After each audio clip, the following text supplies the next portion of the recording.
हरे कृष्णा। श्रीमद् भागवतम स्कंध 4 अध्याय 12 श्लोक नंबर 41। नारद उवाच नूनं सुनीतेः पतिदेवतायाः तपः प्रभावस्य सुतस्य तां गतिम् दृष्ट्वाभ्युपायानपि वेदवादिनो नैवाधिगन्तुं प्रभवन्ति किं नृपः। अनुवाद और तात्पर्य श्रील प्रभुपाद के द्वारा। श्रील प्रभुपाद की जय। अनुवाद। महर्षि नारद ने आगे कहा, अपनी आत्मिक उन्नति तथा सशक्त तपस्या के प्रभाव से ही पति परायणा सुनीति के पुत्र ध्रुव महाराज ने ऐसा उच्च पद प्राप्त किया है जो तथाकथित वेदांतियों के लिए भी प्राप्त करना संभव नहीं। सामान्य मनुष्य की तो बात ही क्या कही जाए। तो ध्रुव महाराज एक महान माता के पुत्र थे, जिन माता को उनके ही हस्बैंड, उनके ही पति ने क्या किया, उपेक्षा कर दिया। रानी होने के बाद भी वो ऐसे राजकुमारी थे और राजकुमारी का विवाह ही राजा से होता है, फिर भी वो पति परायणा थी। कभी भी दुर्भावना नहीं रखा उन्होंने अपने पति के लिए और ना ही अपने सौतन के लिए रखा, क्योंकि ध्रुव के जो सौतेली माँ है उन्होंने ध्रुव को कितना बड़ा जो है दुख दिया था, लेकिन फिर भी उनकी बातों को बुरा ना मानने के लिए कहती है। ध्रुव की माँ शिक्षा देती है कि तुम भगवान के लिए तपस्या करो ना, जैसे ऋषि मुनि करते हैं। तुमको अगर चाहिए बड़ा राज्य तो वही देंगे, ब्रह्मा से भी बड़ा राज्य देंगे। तो इस तरह से किसी भी बच्चे को जब कोई भक्ति की ओर मोड़ता है, ऐसे माँ बहुत विरल है। तो महर्षि नारद ने इसलिए कहा कि जो ध्रुव महाराज ने प्राप्त किया और जो सुनीति माता ने प्राप्त किया, जो ध्रुव की माता है, वो तो वेदांतियों के लिए, वेदांत में जो बहुत पारंगत है उनके लिए भी संभव नहीं है, फिर साधारण मनुष्य तो कैसे ही प्राप्त कर सकते हैं। तो इसमें एक शब्द है वेदवादिनो, ये बहुत महत्वपूर्ण शब्द है। सामान्यतः जो व्यक्ति वेदों का दृढ़ता से पालन करता है उसको वेदवादी कहा जाता है। और इसके साथ ही तथाकथित वेदांती भी है, जो अपने आप को वेदांत दर्शन का अनुयायी बताते हैं, घोषणा करते हैं, लेकिन वेद को गलत व्याख्या करते हैं, तो उनको कहा जाता है वेदवाद रतः।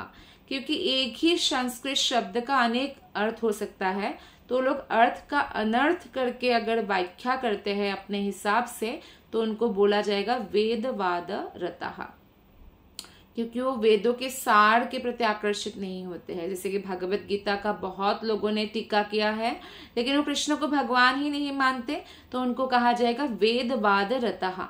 बस बोलते हैं कि हम वेद को फॉलो करते हैं या भगवत गीता को फॉलो करते हैं, लेकिन भगवत गीता में भगवान ने कितनी बार घोषणा किया है कि मैं ही भगवान हूँ, नहीं, वो मैं नहीं मानेंगे। तो ऐसे व्यक्ति कभी भी वेदों के सारांश को नहीं समझ पाते हैं।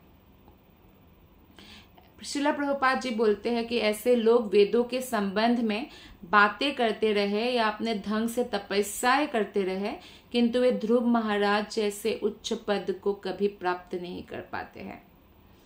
सातक सामान्य राजाओं का संबंध है, यह बिल्कुल संभव भी नहीं है कि वो प्राप्त करे। अब जहां तक ध्रुव महाराज की बात है, आपने देखा ध्रुव महाराज गृहस्थ भी थे और राज्य भी किया, इतने ऐश्वर्य वैभव भी था, फिर भी वो मुक्त हो गए या भगवत धाम गए। कैसे? क्योंकि वो राजर्षि थे, भले ही सब कुछ हो लेकिन आसक्ति किसी भी चीज से नहीं, वो वैरागी थे, महान क्षत्रिय राजा थे। श्लोक नंबर 42।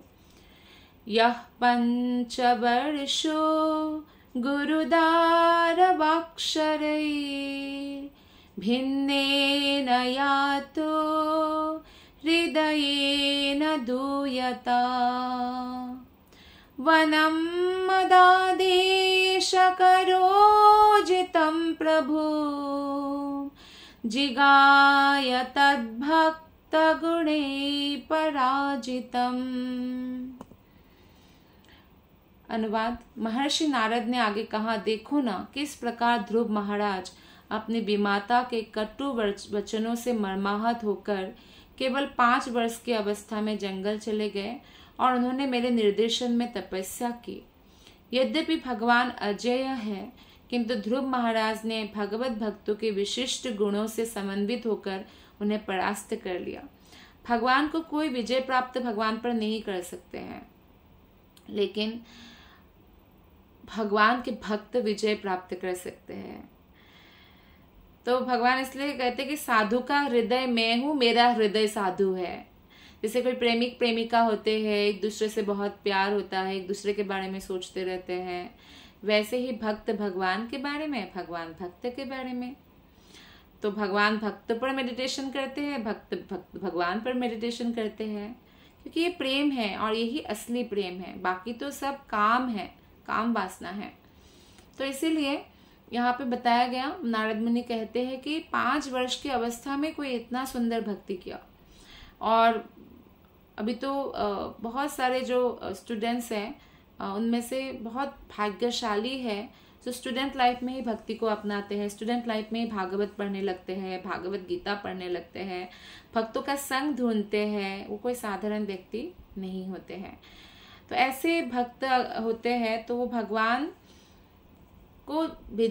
के ऊपर विजय प्राप्त करते हैं। देखिए, भगवान का ही एक है निराकार स्वरूप है। निराकार स्वरूप का अर्थ होता है निराकार ब्रह्म ज्योति, जो भगवान के शरीर से निकला हुआ ज्योति है, वो भी भगवान से अभिन्न है।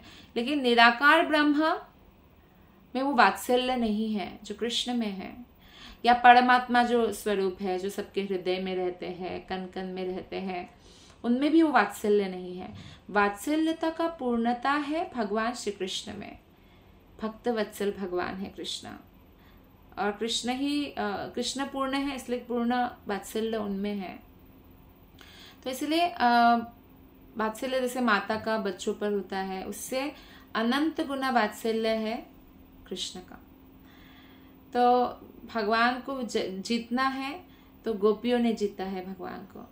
कृष्ण बोलते हैं मैं ब्रह्मा के जो लाइफ है वो तो बहुत लंबा है, इतना अनंत काल तक भी अगर मैं आपका उधारी चुकाता रहूं, अपने जितना मेरे को सेवा किया है, जितना मुझे प्रेम किया है, और बदले में कुछ नहीं चाहिए गोपियों को, बस कृष्ण से प्रेम ही करती है बस, तो मैं जितना भी करूँ ना वो नहीं पूर्ण होगा। इसलिए आपकी सेवा ही आपका रिवॉर्ड है, और कुछ मैं दे नहीं सकता हूँ, मेरे पास कुछ नहीं है। भगवान कहते हैं ऐसा कि आपके प्रेम, जो भक्त के प्रेम के बराबरी कुछ कर सके, ऐसा कुछ भी नहीं है, ऐसा भगवान कहते हैं। जैसे यहाँ पे उदाहरण देते हैं श्रील प्रभुपाद जी, भगवान कृष्ण ने अपनी माता यशोदा के नियंत्रण की अधीनता को स्वीकार किया, जब क्योंकि वो एक महान भक्त थी। लोग बोलते हैं अच्छा हमारे माता पिता है तो भगवान के भी तो माता पिता है। भगवान के माता पिता नहीं होते हैं, भगवान सबके माता पिता है। लेकिन भगवान जब लीला करते हैं, किसी ना किसी को माता पिता होने का आनंद प्रदान करते हैं, क्योंकि वो उनके भक्त होते हैं।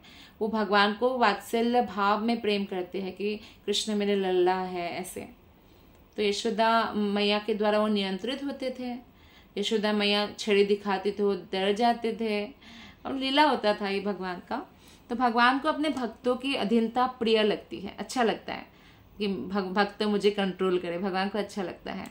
तो चैतन्य चरितामृत में उल्लेख है कि प्रत्येक व्यक्ति भगवान के समक्ष आकर स्तुति करता है, किंतु भगवान उससे उतने प्रसन्न नहीं होते हैं जितना भक्त के प्रेममयी डांट से प्रसन्न। इसका मतलब ये नहीं कि हम कल से डांट लगाए कृष्ण का, ये मतलब नहीं है।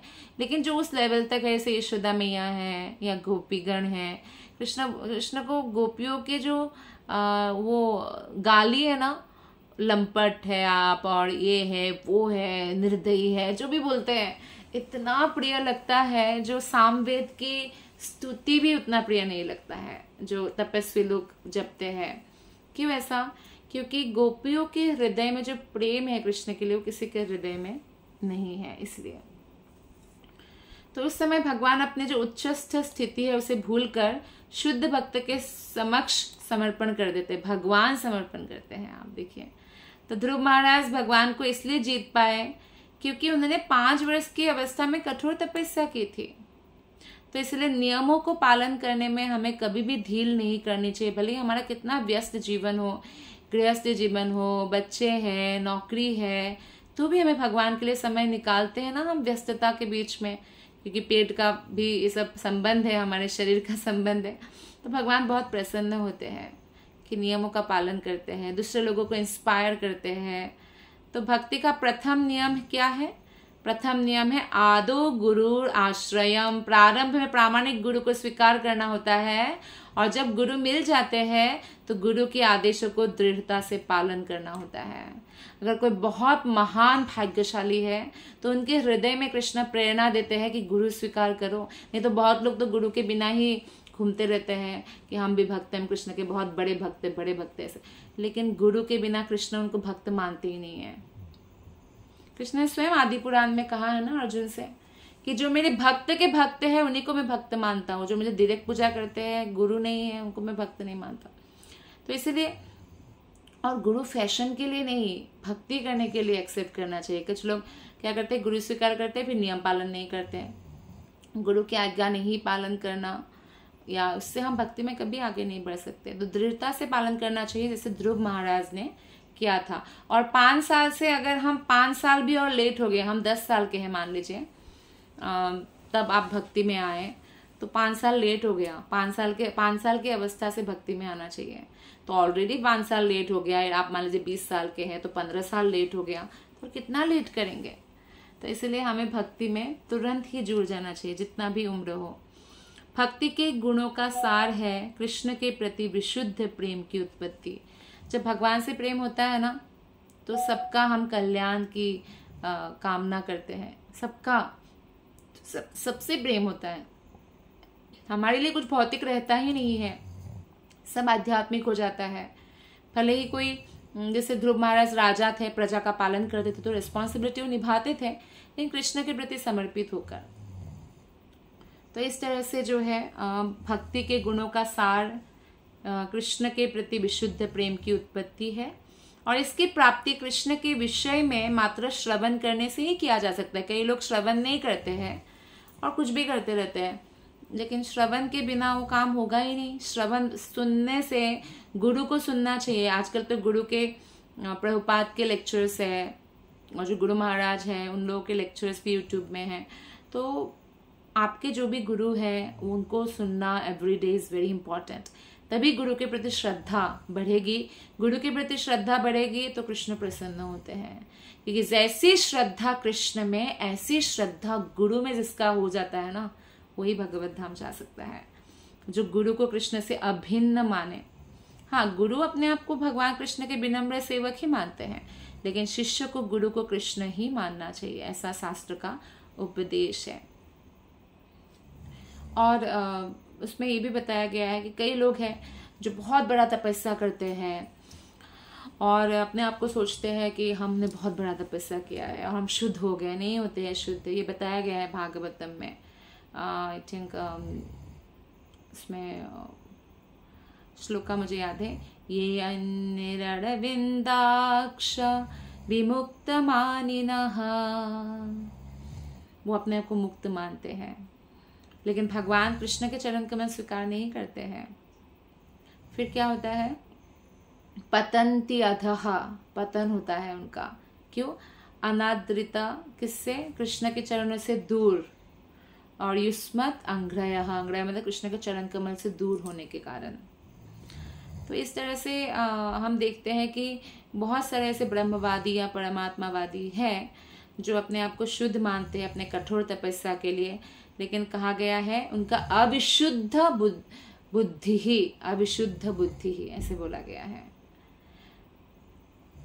तयस्तभावात् अविशुद्ध बुद्धि ही, उनका बुद्धि कभी शुद्ध नहीं होता, क्योंकि वो भगवान श्री कृष्ण के चरण कम, कृष्ण विष्णु राम नरसिंह वरा जो भी कृष्ण के अवतार भी है तो उनके चरण कमल को जो स्वीकार नहीं करते हैं, उनका कभी बुद्धि। तो आढ़ुई कृच्छन, तो इस तरह से वो क्या करते, तपस्या तो करते हैं, लेकिन सोचते हैं कि मैं परम पदम ततः, मैंने परम पद को प्राप्त कर लिया, ऐसे सोचते हैं। लेकिन क्या होता है, पतन्ति अधः, उनका पतन होता है कि बुद्धि शुद्ध नहीं होता है। अनादृता युंजत अंग्रयः। तो इस तरह से हम देखते हैं कि कोई भी किसी भी तरह की तपस्या करे, दान दे, चाहे कुछ भी करे, बुद्धि शुद्ध तभी होगा जब भगवान के शरणागत होंगे और भगवान के भक्त से, गुरु से कथा को विनीत भाव से सुनेंगे, चैलेंजिंग भाव से नहीं, विनम्र भावना से सुनेंगे, सीखेंगे। तो इसमें अर्जुन का उदाहरण देते हैं श्रील प्रभुपाद जी कि अर्जुन ने भी अपनी भक्ति द्वारा कृष्ण को अपना सारथी बनाया। कृष्ण सारथी बनने के लिए तैयार हो गए। सारथी तो शूद्र का काम होता था उस समय। कृष्ण तैयार हो गए अर्जुन के लिए, और भक्त से इतना प्रेम करते हैं। अब जब उन लोगों ने राजसूय यज्ञ किया, अपने घर का यज्ञ है ना, क्योंकि पांडव तो कृष्ण के इतने बड़े भक्त हैं, तो कृष्ण ने क्या किया, ठीक है मैं चरण धोने का काम करूंगा। दुर्योधन का भी चरण धोया, सबका चरण धोया उन्होंने। आप सोचिए, आपके घर में कोई फंक्शन हो और चरण धोने की सेवा, ये तो निकृष्ट सेवा माना जाता है ना। लेकिन कृष्ण अपने भक्तों के लिए कुछ भी करेंगे। मतलब कृष्ण की भक्त वत्सलता का तो कोई तुलना ही नहीं है। श्लोक नंबर 43। यः क्षत्रबन्धुर्भुवि तस्याधिरूढाम् अन्वारुरुक्षेदपि वर्षपूगै षट्पञ्चवर्षो यदहोभिरल्पै प्रसाद्य वैकुंठमवाप तत्पदम्। ध्रुव महाराज ने 5-6 वर्ष की अवस्था में ही 6 मास तक तपस्या करके उच्च पद प्राप्त कर लिया। ओह, कोई बड़े से बड़ा क्षत्रिय अनेक वर्षों की तपस्या के बाद भी ऐसा पद प्राप्त नहीं कर सकता, नारद मुनि कह रहे हैं। तो ध्रुव महाराज को यहाँ पर क्षत्र बंधु कहा गया है, जिसका अर्थ है कि उन्हें क्षत्रिय के रूप में पूर्ण प्रशिक्षण नहीं मिला था। कि 5 साल की उम्र में तो गुरुकुल भी स्टार्ट नहीं होता, 5 साल से शुरू होता है, तो भी वो गुरुकुल भी नहीं गए थे। क्षत्रिय का कोई प्रशिक्षण नहीं था उनको, लेकिन फिर भी उनकी इतनी दृढ़ता था कि वो भगवान को प्राप्त करके ही छोड़ेंगे ऐसा। क्योंकि किसी भी क्षत्रिय और ब्राह्मण के जो पुत्र होते थे पहले, वो गुरुकुल जाते थे, उनको शिक्षा ग्रहण करनी होती थी। ब्राह्मण परिवार के उत्पन्न बालक तुरंत ब्राह्मण नहीं बन जाता कि हाँ पैदा हुआ ब्राह्मण हो गया, नहीं। उनको शिक्षा और शुद्धि जो प्रक्रिया है उसको अपनानी होती है, द्विज बनना पड़ता है, गुरु से दीक्षा लेनी होती थी तब जाके। तो नारद मुनि को ध्रुव महाराज जैसे भक्त शिष्य पर बहुत गर्व था। नारद मुनि के अनेक शिष्य थे, किंतु ध्रुव महाराज से विशेष रूप से प्रसन्न थे। जैसे द्रोणाचार्य के बहुत सारे शिष्य थे, लेकिन अर्जुन विशेष थे। तो ऐसे ही, क्योंकि उन्होंने एक ही जीवन काल में, लोगों को हजारों जन्म लग जाता है, ध्रुव ने एक ही जीवन काल में 5 वर्ष की अवस्था में केवल 6 महीनों में भगवान को प्रसन्न कर लिया और इसी जीवन में वैकुंठ धाम को प्राप्त कर लिया। तो इस तरह, इसलिए जो है भरत, इसलिए देखिए, इसलिए ध्रुव महाराज का उदाहरण देते हैं। चैतन्य महाप्रभु भी ध्रुव महाराज की कथा और प्रहलाद महाराज की कथा, क्योंकि वो लोग 5 वर्ष में ही इतना सुंदर उनका भक्ति था, बार बार सुनते थे। तो यहाँ महान राजा भरत का दृष्टांत दिया जा सकता है। भरत राजा भी महान भक्त थे, और लेकिन एक जन्म में तो उनको नहीं वैकुंठ जगत मिला। वो इतने महान भक्त थे कि उनके नाम पर एक्चुअली भारत पड़ा। पहले इलावृत वर्ष कहते थे पृथ्वी को, और फिर जब भरत महाराज जैसे महान राजा पृथ्वी में आए तो पूरे पृथ्वी को भारत कहा जाता था। पहले भारत ही थे पूरा, एक्चुअली भारत के सम्राट ही राज करते थे, टॉप ऑन द टॉप।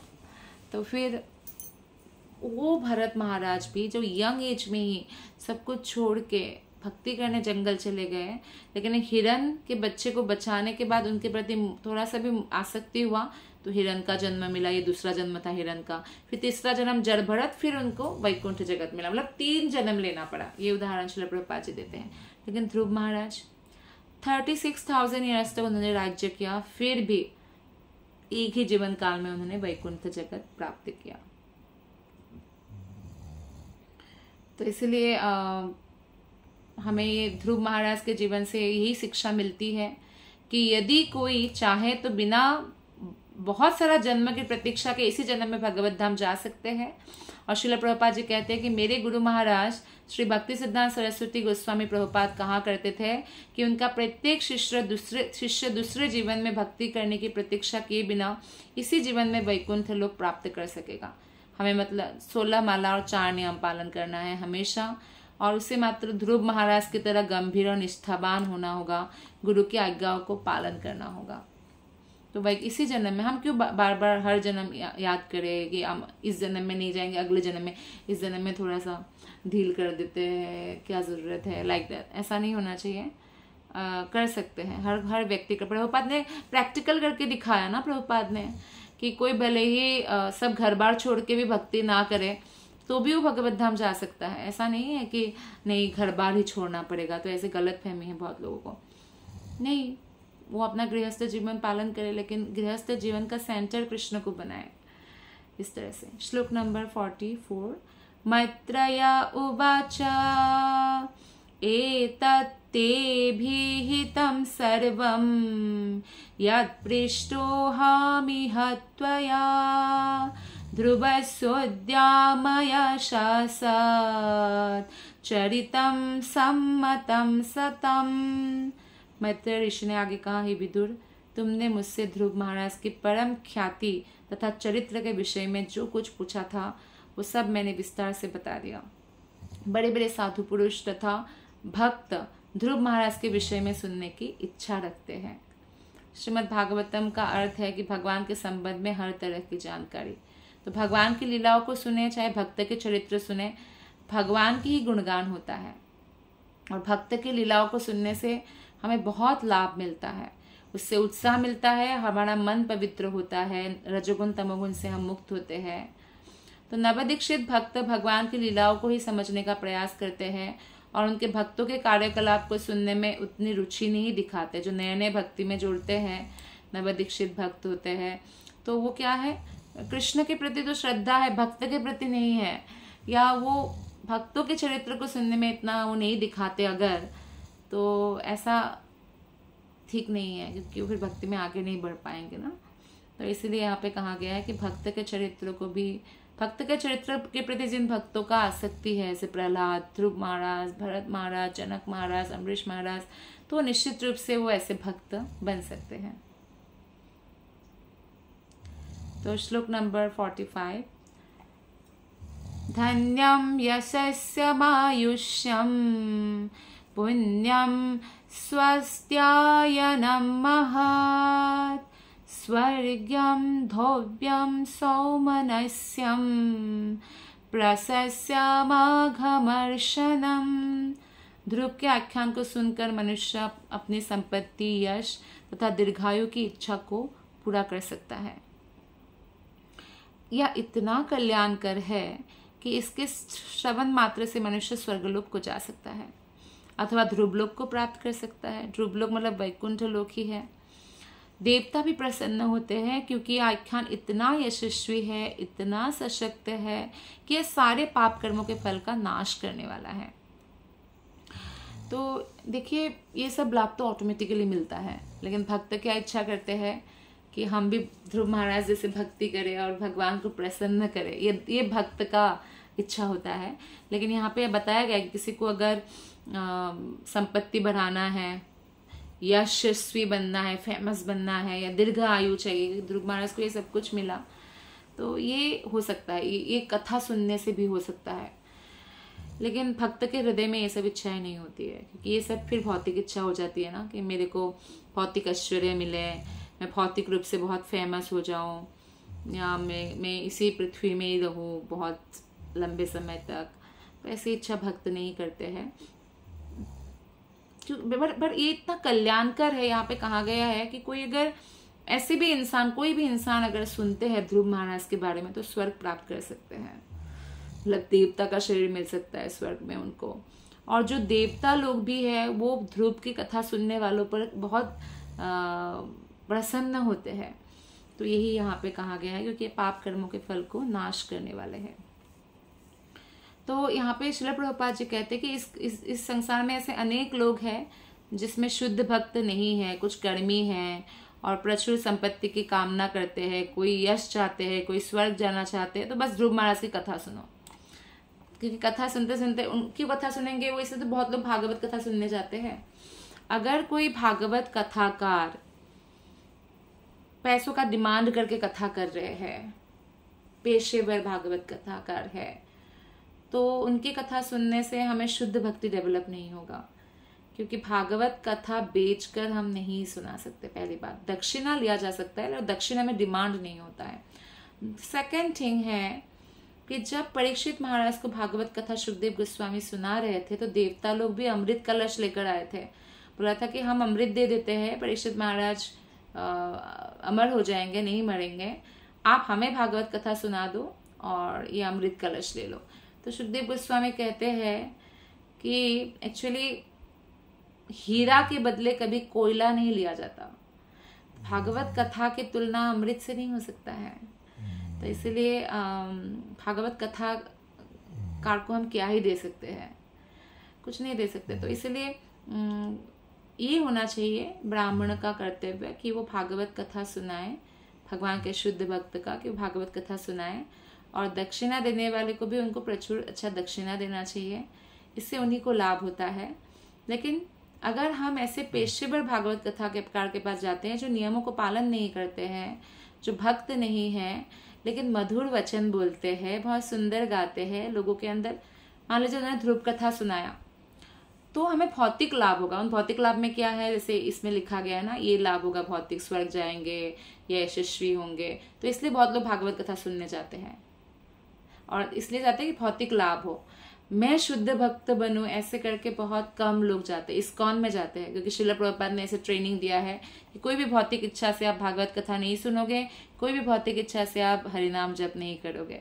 हाँ, इच्छा रहेगी, लेकिन वो इच्छा भी धीरे धीरे गायब हो जाएगा, क्योंकि वो इच्छा ही भौतिक जगत में हमें बांधने रखने की एकमात्र कारण है। तो भगवान तथा उनके शुद्ध भक्तों के कार्य और आचरण में कोई अंतर नहीं होता है। श्लोक नंबर 46, श्रुत्वैत श्रद्धया भिक्षम अच्युत प्रिय चेष्टितम भवेद् भक्तिर्भगवती यया स्यात् क्लेश संक्षयः। जो भी ध्रुव महाराज के आख्यान को सुनता है और श्रद्धा तथा भक्ति के साथ उनके शुद्ध चरित्र को समझने का बारंबार प्रयास करता है, वो शुद्ध भक्तिमय धरातल प्राप्त करता है और शुद्ध भक्ति करता है। तो ऐसे कार्य से मनुष्य भौतिक जीवन के तीनों तापों को नष्ट कर सकता है। अभी जो ऊपर वाला जो फल है वो भी है, जैसे बहुत लोग क्योंकि कर्मी होते हैं, उनको भौतिक लाभ, उनको ये समझ में नहीं आता कि मैं शुद्ध भक्त बन के करूंगा क्या, मुझे तो ये चाहिए, मुझे लंबा जीवन चाहिए, बहुत सारा पैसा चाहिए, बहुत सारा नाम कमाऊं, तो उनके लिए भी फल है इसमें। और शुद्ध भक्त के लिए क्या है, शुद्ध भक्त हमेशा ध्यान से सुनते हैं, चरित्र को समझने का कोशिश करते हैं और बारंबार सुनते हैं, तो निश्चित रूप से हमेशा के लिए मुक्त हो जाते हैं और भगवत धाम को प्राप्त करते हैं। तो यहाँ पर अच्युत प्रिय शब्द बहुत महत्वपूर्ण है। ध्रुव महाराज का चरित्र और यश इतना महान है कि ध्रुव महाराज अच्युत यानी कृष्ण को बहुत प्रिय है। इसलिए जब गौड़ीय वैष्णव परंपरा में दीक्षित होते हैं तो अच्युत गोत्र के हो जाते हैं। इस प्रकार भगवान की लीलाओं तथा कार्यकलापों को सुनना सुखद लगता है। उसी प्रकार भगवान के जो प्रिय भक्त है वो भी बहुत आनंद प्रदान करने वाली कथा है। तो इसलिए यदि कोई इस अध्याय को पढ़कर सुनकर ध्रुव महाराज के विषय में निरंतर पढ़े तो उनका जीवन का सिद्धि प्राप्त हो जाएगा। इसलिए हमें ध्रुव कथा बार बार पढ़ना चाहिए भागवतम से और श्रवण करना चाहिए। श्लोक नंबर 47, महत्त्वमिच्छतं तीर्थं श्रोतुः शीलादयो गुणः यत्र तेजस्तदिच्छूनं मानो यत्र मनस्विनम्। जो कोई भी ध्रुव महाराज के इस आख्यान को सुनता है वो उन्हीं के समान उत्तम गुणों को प्राप्त करता है। जो कोई महानता, तेज या बढ़प्पन चाहता है उन्हें प्राप्त करने की विधि यही है। जो विचारवान पुरुष सम्मान चाहते हैं उनके लिए उचित साधन यही है। अब भक्त इच्छा तो नहीं करते कि मुझे ये मिले वो मिले, लेकिन भक्तों को ये सब फल अपने आप मिलता है, क्योंकि उनकी महान इच्छा जो होता है वो है भगवान कृष्ण की प्रसन्नता। तो इसलिए ये नारद मुनि का कथन है, ये बहुत सत्य वचन है कि जो कोई भी ध्रुव महाराज की कथा को श्रवण करेगा वो उन्हीं के समान उत्तम गुण प्राप्त करेगा। इसलिए बारंबार हमें श्रवण करना चाहिए भगवान और भगवान के बारे में जो श्रीमद् भागवतम है। और महानता प्राप्त होता है, तेज प्राप्त होता है, बड़प्पन, बड़ा हृदय हो जाता है ऐसे व्यक्ति का, और साथ ही साथ सम्मान भी मिलता है उनको, ऐसे बताया गया है। और अगर कोई इस इच्छा से भी सुनते हैं तो भी कोई बात नहीं, उनको प्राप्त हो जाएगा। तो इस संसार में सभी लोग लाभ, सम्मान या ख्याति को चाहते ही है, चाहत रखते हैं, और सम्मानित पद चाहते हैं, तो भी उनको ध्रुव महाराज के, मतलब आपको कुछ भी चाहिए ध्रुव महाराज के बारे में, भगवान और भक्त की कथा, भागवत कथा सुनना चाहिए।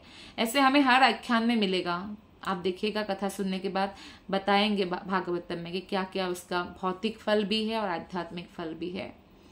तो महान पुरुषों की महत्वाकांक्षाएं जो है ध्रुव महाराज के आख्यान को केवल सुनकर और समझकर पूरी की जा सकती है। श्लोक नंबर 48। प्रयातः कीर्तयेत् प्रातः समवाये द्विजन्मनम् सायं च पुण्यश्लोकस्य ध्रुवस्य चरितं महत्। तो मैत्रेय मुनि जो कथा सुना रहे हैं वही कथा नारद मुनि भी सुना रहे हैं। नारद मुनि का भी कथन आता है, यहाँ पे मैत्रेय मुनि का भी आता है। तो ये जो पर्सनैलिटीज है उनके जो कथन है वो परम सत्य है, क्योंकि भगवान और उनके भक्त के बारे में है। तो मैत्रेय मुनि ने संस्तुति की कि मनुष्य को चाहिए कि प्रातः और सायंकाल अत्यंत ध्यान पूर्वक ब्राह्मणों अथवा अन्य की संगति में ध्रुव महाराज के चरित्र और कार्यकलापों का संकीर्तन करें। सुबह शाम गुणगान करने के लिए बोला है। और भक्तों के संगति में जब हम भक्त के चरित्र को सुनते हैं तो और भी लाभदायक होता है। तो इसलिए यहाँ पे इस श्लोक में विशेष संस्तुति की गई है कि ध्रुव महाराज के चरित्र की विवेचना जो द्विज है, योग्य ब्राह्मण है, या जो उसको समझ सके उनके साथ करें। तो इस प्रकार जब वो ऐसा करेंगे तो निश्चित रूप से उनको भक्तिमय वातावरण प्राप्त होगा, भक्त के गुण प्राप्त होगा, क्योंकि कोई भी ध्रुव महाराज के बारे में सुनकर ध्रुव महाराज जैसे उत्तम गुण प्राप्त कर सकते हैं ताकि वो भगवान को प्रसन्न कर सके। तो द्विज होना बहुत जरूरी है। गुरु द्वारा दीक्षित होते हैं तभी द्विज होते हैं। हमारा 2 जन्म होता है। पहला जन्म तो माँ से होता है, माता के पिता से, माता के गर्भ से। दूसरा जन्म गुरु से होता है। तो ये आत्मा का संबंध है। जैसे सनातन गोस्वामी ने संस्तुति की है, दीक्षा तथा प्रामाणिक प्रशिक्षण की विधि से कोई भी मनुष्य द्विज बन सकता है। पहला जन्म तो माता पिता देते हैं, दूसरा जन्म आध्यात्मिक पिता यानी गुरु। इसलिए वेदों का जो अध्ययन है वो कोई ऐसे ही उठा के वेद नहीं पढ़ सकते, पहले उनको गुरु से दीक्षित होना पड़ेगा, द्विज होना पड़ेगा। इसलिए शूद्र के लिए वेद वर्जित है। मतलब ये नहीं कि शूद्र जाति में जन्म हुआ तो वेद वर्जित है, जो पहले लोग कुछ लोग ऐसे सोचते थे, लेकिन ऐसा नहीं है। शूद्र में जन्म हो चाहे ब्राह्मण में जन्म हो तब तक वेद नहीं पढ़ सकते, तब गुरु द्वारा दीक्षित नहीं होते, द्विज नहीं होते हैं। तो इसलिए श्रील प्रभुपाद ने पूरे विश्व में इस ज्ञान को प्रचारित किया है, प्रचार किया है। और कलयुग में जहां तक बात है, हमारे शास्त्रों में बताया गया कलो शूद्र संभवः, कलयुग में शूद्र ही सब है, सब शूद्र है, क्योंकि विश्व की पूरी जनसंख्या शूद्र है। इसलिए क्यों आध्यात्मिक ज्ञान का पतन हुआ है, जिसके लिए लोग दुखी है, उनको द्विज बनना पड़ेगा। तो भगवान के शुद्ध भक्त जो गुरु है उनसे दीक्षित होकर। श्लोक नंबर 41 और 49 एंड 50। पौर्णमास्यां निवाल्यं द्वादश्यां श्रावणे तथवा दीनक्षये व्यतिपाते संक्रमेर्कदिनेऽपि वा श्रावयेत् श्रद्दधानानां तीर्थपादपदाश्रयः नेच्छं तत्रात्मनात्मानं सन्तुष्ट इति सिद्ध्यति जिन व्यक्तियों ने भगवान के चरण कमलों की शरण ले रखी है उन्हें किसी प्रकार का पारिश्रमिक लिए बिना ही ध्रुव महाराज के इस आख्यान को सुनना चाहिए। देखिए भागवत कह रहे हैं, बहुत लोग जो है पैसा लेकर भागवत सुनाते हैं ना, उनके लिए ये है, क्योंकि भगवान कृष्ण की शुद्ध भक्ति में अगर हमें आगे बढ़ना है तो ये हम लोग बदले में कुछ नहीं, कृष्ण के बदले में कुछ नहीं ले सकते। विशेष रूप से पूर्णमासी, अमावस्या, द्वादशी, श्रवण नक्षत्र के प्रकट होने पर, तिथिक्षय पर या व्यतिपात के अवसर पर, मास के अंत में या रविवार को यह आख्यान सुनाया जाए। निस्संदेह इसे अनुकूल श्रोताओं के समक्ष सुनाए। अनुकूल मतलब जो भक्ति करना चाहते हैं, जो भगवान के प्रति श्रद्धा रखते हैं, ऐसे व्यक्ति के सामने सुनाया जाए। और इस प्रकार बिना किसी व्यवसायिक उद्देश्य के सुनाने पर वाचक तथा श्रोता दोनों सिद्ध हो जाते हैं। अब देखिए, व्यवसाय बिजनेस करेंगे तो बोलने वालों को भी लाभ नहीं होगा, सुनने वालों को भी लाभ नहीं होगा। लेकिन अगर बिजनेस किए बिना स्वार्थ के हम सुनाएंगे किसी को, या कोई हमें सुनाएंगे, तो मतलब श्रोता और वाचक दोनों को लाभ होगा तभी जब बिना कोई पारिश्रमिक लिए, बिना कुछ पैसा लिए, निस्वार्थ भाव से कृष्ण की प्रसन्नता के लिए भागवत कथा करें। तो ये बहुत इंपॉर्टेंट है, इस श्लोका में बताया गया है। और इसमें कुछ विशेष दिन दिया हुआ है, लेकिन भक्त इन दिनों को भी ध्यान नहीं रखते। भक्त तो रोज ही भागवतम सुनते हैं, रोज ही भागवतम पढ़ते हैं, नित्यम भागवत सेवया। तो इसलिए हमें रोज भागवतम की सेवा करना चाहिए। कैसे? भागवत दो प्रकार के होते हैं, व्यक्ति भागवत, ग्रंथ भागवत। ग्रंथ भागवत की सेवा करना चाहिए, भागवत के बारे में श्रवण करके, भागवत को पढ़ के। व्यक्ति भागवत जो कि गुरु है, उनकी सेवा करना चाहिए, उनकी आज्ञा का पालन करके, या जिस प्रकार की सेवा उनका हम कर सके। तो वृत्ति करने वाले वाचक अपने पेट की अग्नि को शांत करने के लिए धन की मांग कर सकते हैं, किंतु वे ना तो कोई आध्यात्मिक प्रगति कर सकते हैं, ना ही सिद्ध हो सकते हैं। हाँ, हो सकता है क्योंकि ऐसे आजकल बहुत चल रहा है और वो कहीं भी जा सकते हैं, अमेरिका, कनाडा, और बहुत मोटा मोटा धन ला के भारत में बहुत बड़ा बड़ा बंगला बना सकते हैं, लेकिन उससे किसी को लाभ नहीं होगा। ना सुनने वाले को लाभ होगा, ना बोलने वाले को लाभ होगा। इसलिए जीविका कमाने की व्यवसाय के रूप में भागवत को सुनाना वर्जित है। कितना क्लियरली इस श्लोक में बताया गया है। केवल ऐसा व्यक्ति जो भगवान के चरणारविंद में पूर्णतः समर्पित है, अपने व्यक्तिगत या परिवार के पालन के लिए भगवान या उनके भक्त के लीलाओं के वर्णन से पूर्ण श्रीमद् भागवत का वाचन करके सिद्धि प्राप्त कर सकता है। संक्षेप में कैसा है कि भागवत के संदेश के प्रति जिनको श्रद्धा है उन्हीं को सुनाना चाहिए, और जो बोलने वाला है वो भागवत पर आश्रित रहना चाहिए। आप देखिए, भागवत पर आश्रित होकर प्रभुपाद ने कितना मंदिर बनाया पूरे विश्व में। प्रभुपाद के पास धन की क्या कमी है, उन्होंने कोई डिमांड नहीं किया, फ्री में प्रसाद खिलाया अंग्रेजों को भी, अमेरिकन को भी। उन्होंने ये नहीं कि मैं भागवत सुना रहा हूं तो मैं इतना दो, कभी नहीं। तो दक्षिणा के रूप में या दान के रूप में आया हुआ ब्राह्मण स्वीकार कर सकते हैं, लेकिन बिजनेस नहीं बनाना चाहिए। तो इसमें बारंबार बोल रहे कि भागवत के वाचन को व्यवसाय नहीं बनाना चाहिए। यदि यह ठीक से किया जाए, न केवल वाचक को पूर्ण संतोष होता है, बल्कि भगवान भी वाचक और श्रोता दोनों से प्रसन्न होते हैं और भवबंधन से मुक्त हो जाते हैं। श्लोक नंबर 51। ज्ञानमज्ञात तत्त्वाय यो दद्यात् सत्पथिमृतं कृपालोर्दीननाथस्य देवास्तस्यानुगृह्णते। ध्रुव महाराज का आख्यान अमरता प्राप्त करने के लिए परम ज्ञान है। अमरता इसलिए क्योंकि उसको बार बार मरना नहीं पड़ता, इसी जन्म में वो भगवत धाम जा सकते हैं। जो लोग परम सत्य से अवगत नहीं है, उन्हें सत्य के मार्ग पर ले जाया जा सकता है। परम सत्य कृष्ण है, तो कृष्ण के प्रेम के मार्ग पर वो चल सकते हैं। जो लोग दिव्य कृपा के कारण दीन जीवात्माओं के रक्षक बनने का उत्तरदायित्व ग्रहण करते हैं, उन्हें स्वतः ही देवताओं की कृपा तथा आशीर्वाद प्राप्त होते हैं। तो जीवात्माओं के रक्षक यानी जब आप भगवान की भक्ति के लिए दूसरों को प्रचार करते हैं, इंस्पायर करते हैं, तो उनको अलग से देवता की पूजा करने की ज़रूरत नहीं है, क्योंकि वो कृष्ण की अनन्य भक्ति कर रहे हैं और वो कृष्ण के प्रिय है और कृष्ण की कथा दूसरों को भी सुनाते हैं या दूसरों को भी मोटिवेट करते हैं कि वो निस्वार्थ भाव से भगवान की सेवा करें, तो देवता की कृपा और आशीर्वाद ऑटोमेटिकली मिलता है, ये बताया गया है इसमें।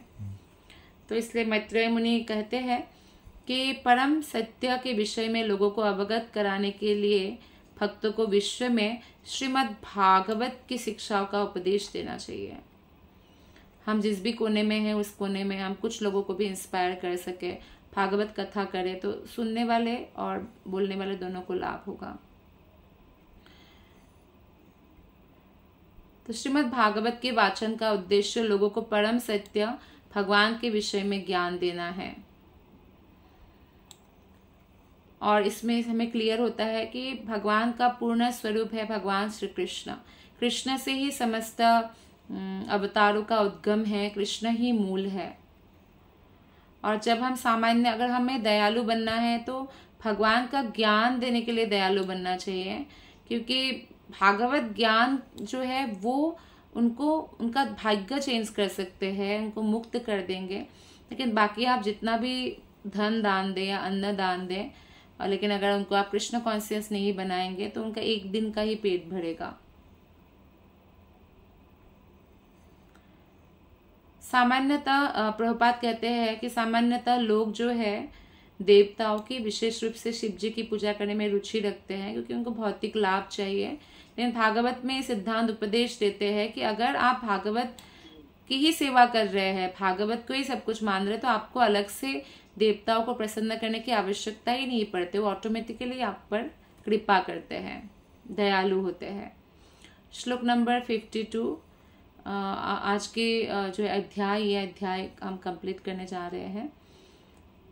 इदं मया ते विहितं कुरुद्वः ध्रुवस्य विख्यात विशुद्ध कर्मणः हित्वार्भकः क्रीडनकानि मातुर्गृहं च विष्णुं शरणं युजगाम। ध्रुव महाराज के दिव्य कार्य सारे संसार में विख्यात है और वे अत्यंत शुद्ध है। बचपन में ध्रुव महाराज ने सभी खिलौने, खेल की वस्तुओं का तिरस्कार किया, अपनी माता का संरक्षण भी त्यागा और भगवान विष्णु की शरण ग्रहण की। अतः हे विदुर, मैं इस आख्यान को समाप्त करता हूँ क्योंकि तुमसे इसके बारे में विस्तार से कह चुका हूँ। तो ध्रुव कथा यहीं पे समाप्त होता है। तो ये जीवन जो है बहुत छोटा है, चाणक्य पंडित भी कहते हैं। तो इस छोटे जीवन में जितना भी समय हमें मिला है, हमें ध्रुव महाराज जैसे भगवत भक्तों से आशीर्वाद लेकर, उनकी कथाओं को सुनने से हमें आशीर्वाद मिलता है सबकी, और उनके चरित्र को समझने का प्रयत्न करना चाहिए और ऐसा भक्त बनने की इच्छा रखना चाहिए। तो इस तरह से जो है हम भी उस परम सिद्धि को प्राप्त कर सकते हैं जो कृष्ण प्रेम है। इस प्रकार श्रीमद् भागवत के चतुर्थ स्कंद के अंतर्गत ध्रुव महाराज का भगवान के पास जाना नामक 12वें अध्याय के भक्ति वेदांत तात्पर्य पूर्ण हुए। तो नेक्स्ट क्लास में हम 13वां अध्याय प्रारंभ करेंगे, जो ध्रुव महाराज के वंशजों के बारे में वहाँ पे वर्णन होगा। Thank you very much. ग्रंथराज श्रीमद् भागवतम की जय, श्रील प्रभुपाद की जय, गुरु महाराज की जय, अनंत कोटि वैष्णव वृंद की जय। All glories to Guru Maharaj, all glories to Guru Maharaj, all glories to Guru Maharaj. Hare Krishna.